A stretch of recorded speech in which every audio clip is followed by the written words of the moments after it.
Good morning friends, কেমন আছো সবাই? সুস্মিতাস লাইফস্টাইলে সবাইকে স্বাগত জানাই। তো আজকে সকাল সকাল ছেলেকে নিয়ে বেরিয়ে পড়লাম, ছেলেকে নিয়ে ডাক্তারখানার উদ্দেশ্যে। বেশ কিছুদিন তো আগে থেকেও দেখলাম, আগের বারে যখন জ্বর হয়েছিল তখনও দেখলাম যে ছেলের যখনই জ্বর আসে তখনই খুব মাথা ব্যথা করে।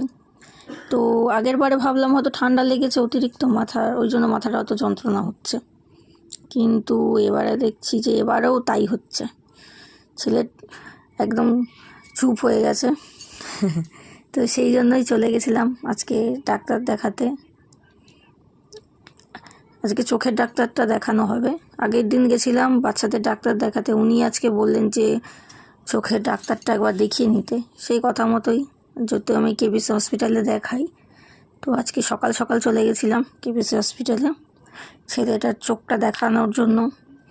তো চোখ ওখানে টিকিট করে কাগজ জমা দেওয়ার পরে বললো যে চোখের ড্রপ দেওয়া হবে।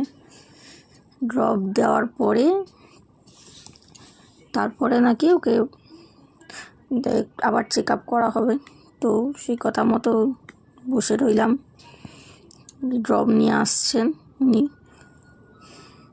ছেলে আমার চুপ করে বসে আছে। এমনি আমার ছেলে বাইরে বেরালে খুবই শান্ত, ওর যত বদমাইশি সবই ঘরে।